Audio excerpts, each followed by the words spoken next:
Graça e paz, irmãos. Que Deus abençoe o seu dia, que o Senhor te abençoe, desde agora e para sempre.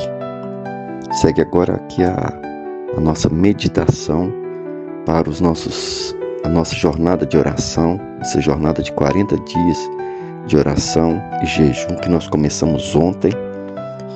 E a palavra do Senhor para a nossa meditação hoje é o Salmo 25, do versículo 1 até o versículo 5, e nós vamos ler alguns outros versículos também, que diz o seguinte, o Salmo 25, o verso 1.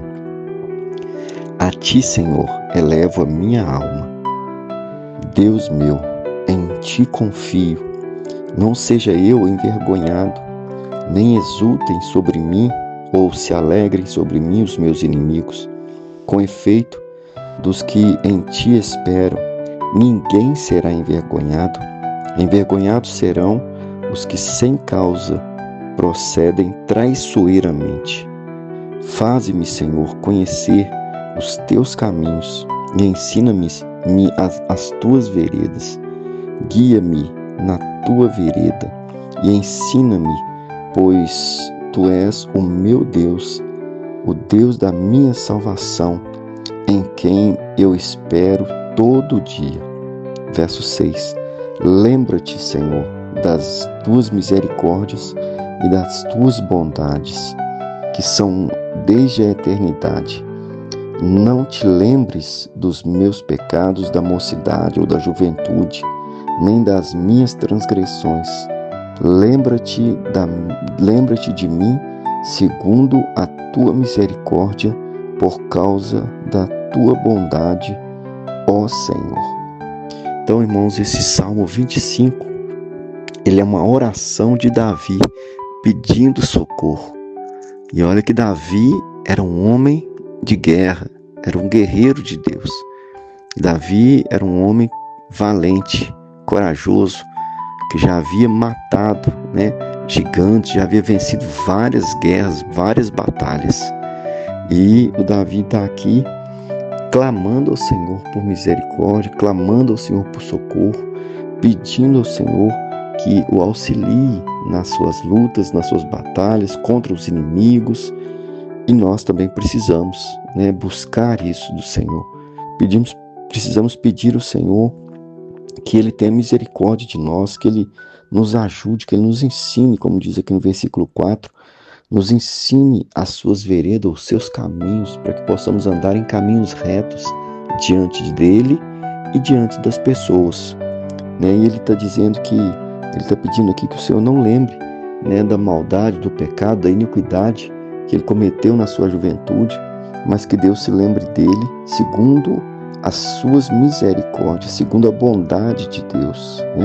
Então, que nós possamos também nesse dia, assim como Davi, buscar a bondade do Senhor, buscar a misericórdia do Senhor e clamar que Ele nos ajude nas nossas fraquezas, que Ele nos ajude a tomar a direção certa para a nossa vida, que Ele ouça a nossa oração, a nossa oração em favor da nossa vida, da nossa família, em favor da igreja, de um avivamento na igreja, de mudança de vida, de mudança de atitude de pessoas, que todos nós possamos endireitar a nossa vida, deixar todo o orgulho, deixar toda a vaidade, toda a maldade, deixar as disputas, as contendas que não vai levar em lugar nenhum.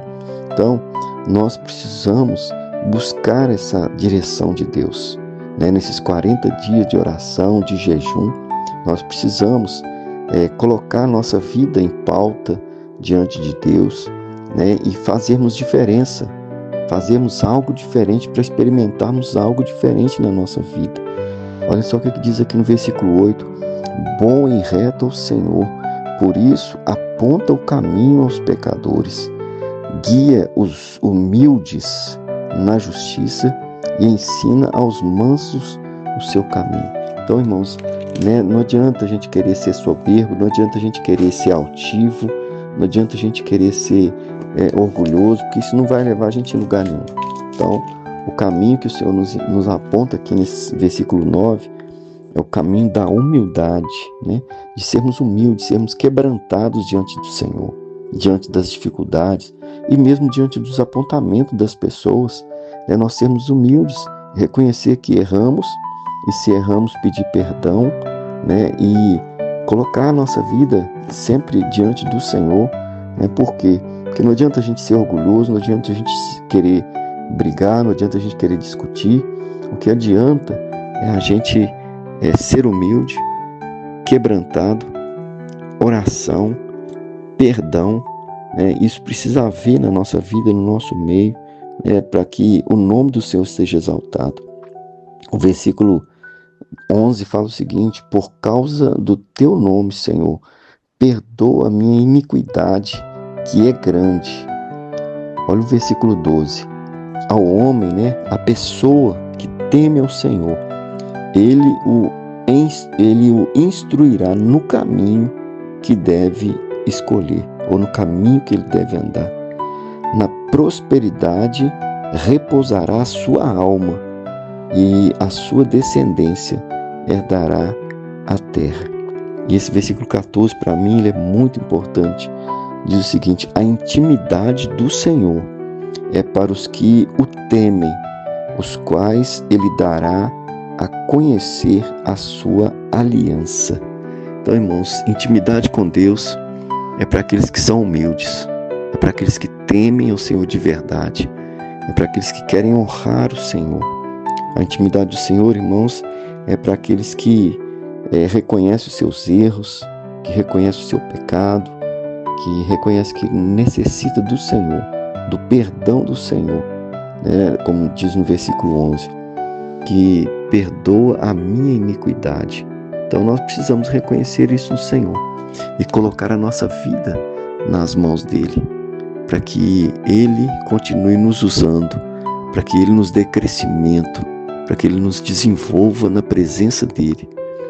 E assim a gente vai sempre estar orando, né, pela igreja, buscando o bem da igreja, buscando o bem do povo de Deus, buscando o crescimento do reino de Deus, onde nós estamos plantados como igreja, buscar o bem da nação, né, que o Brasil, né, tenha mais justiça, mais verdade, né, orar uns pelos outros, amar uns aos outros cordialmente, com verdade, com sinceridade, com delicadeza, com honradez. Então, quando tudo isso acontece no nosso meio, como Paulo diz, o corpo bem ajustado, ele cresce em todas as áreas. Então nós precisamos, não adianta crescer só uma área, não adianta crescer só um grupo da igreja ou uma rede da igreja. Nós temos que crescer todos e todos juntos. Não adianta só uma parte da igreja ter conhecimento e os outros não ter. Então nós precisamos crescer em todas as áreas e crescermos todos juntos, para que o nome do Senhor seja glorificado na nossa vida e seja glorificado na igreja. Eu já orei por você, meu irmão, minha irmã, já orei pelas redes da igreja, pelas famílias da igreja, já orei pelas crianças, pelos adolescentes, pelos jovens, por todas as redes da igreja. E o desejo do meu coração é que o Senhor continue te abençoando, continue te usando e aumentando em nós a presença dele, trazendo sobre nós cada dia mais humildade, crescimento, quebrantamento, oração, uma vida santa diante do Senhor e também uma vida de crescimento. Que Deus abençoe a sua vida, abençoe a sua família, abençoe a sua casa, o seu trabalho. Que o Senhor te abençoe, guarde a sua saída e guarde o seu retorno. Em nome de Jesus eu te abençoo, hoje e sempre. Que Deus te abençoe em nome de Jesus.